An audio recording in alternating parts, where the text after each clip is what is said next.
আসসালামু আলাইকুম বন্ধুরা, তোমরা সবাই কেমন আছো?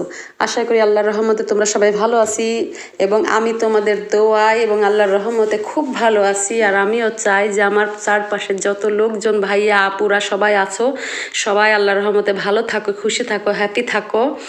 তো আমি আজকে আসলে এই যে দেখো আমার ফ্রিজে অনেক দিনের যাই হোক গত সপ্তাহের লাউ আর সিম ছিল। তো আজকে ভাবছি যে বাচ্চারা সবজি টবজি খেতে চায় না, তো আমি আজকে কচি লাউ ভাজি করব আর এই সিম দিয়ে ওই যে চাল কুমড়া বড়ি আছে না, ওইটা দিয়ে আলু দিয়ে একদম নিরামিষ একটা মাখা মাখা তরকারি করব বাচ্চাদের, শুধুমাত্র বাচ্চাদের খাওয়ানোর জন্য। ওরা আসলে মোটেই সবজি খেতে চায় না। আর আমারও তো এমন কোনো সবজি খেতে পছন্দ হয় না। তো এই দেখো, প্রথমে আমি এই যে কলাইয়ের ডাল আর চাল কুমড়া দিয়ে যে বড়ি দেয় না, এটা আসলে আমাদের এলাকায় দেয়, কিন্তু যশোর, খুলনা, ঝিনাইদহ, চুয়াডাঙ্গা, মেহেরপুর এসব এলাকায় দেয়। তো আমি দেখো বড়িগুলা প্রথমে তেলে লাল লাল করে ভেজে নিব। জানি না তোমাদের কোন কোন এলাকায় কারা কিভাবে বড়িগুলো আসলে খাও কিনা, আমি জানি না। যদি খেয়ে থাকো তাহলে আমাকে আসলে একটু কমেন্টে বলে দিও। তারপরে লাউ ভাজি করার জন্য আমি এখানে পেঁয়াজ কুচি, রসুন কুচি এগুলো আমি একটু কড়াইয়ের মধ্যে লাল লাল করে একটু ভেজে নিব। জানি না, কচি লাউ আসলে এক সপ্তাহ হয়ে গেছে তো ফ্রিজের মধ্যে পড়েই ছিল, তাই এখন যে তরকারির দাম আমি ফেলে দিব, যার জন্য ভাবছি একটু ভাজি করে ফেলি, দেখি ভাজি করলে হয়তো খাওয়া হয়ে যাবে। তো পেঁয়াজ, রসুন এই যে কুচি করে কাটার পরে এগুলো তেলের উপরে দিয়ে নাড়াচাড়া করবো। নাড়াচাড়া করার পর লাল লাল করে একটু ভাজা হয়ে গেলে আমি লাউ কুচানো কুচায়ে ধুয়ে রেখেছি, পানি ঝরতে দিয়েছি, এগুলো আমি একটু সুন্দর মতো ভেজে নিব।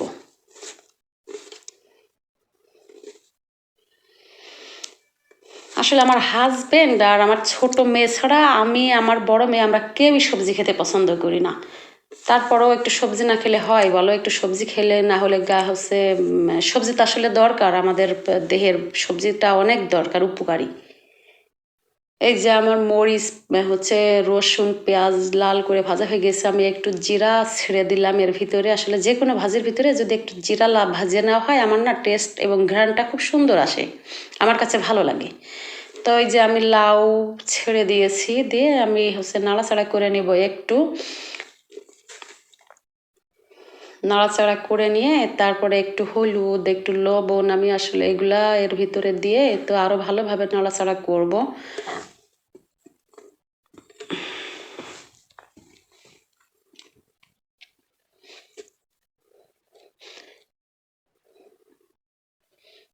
ভালোভাবে নাড়াচাড়া করে নিয়ে তারপর আমি এটা সুন্দর মতো ঢাকনা দিয়ে একটু ঢেকে দিব নরম হওয়ার জন্য। আসলে লাউ থেকে না অনেক পানি, চুলায় দিলে, কড়াইতে দিলে, নাড়াচাড়া করলে অনেক পানি বের হয় লাউ থেকে। তো এমনিতে পানি আমি ছেঁকে নিয়েছি, ঝরিয়ে নিয়েছি, তারপরেও অনেক পানি বের হবে।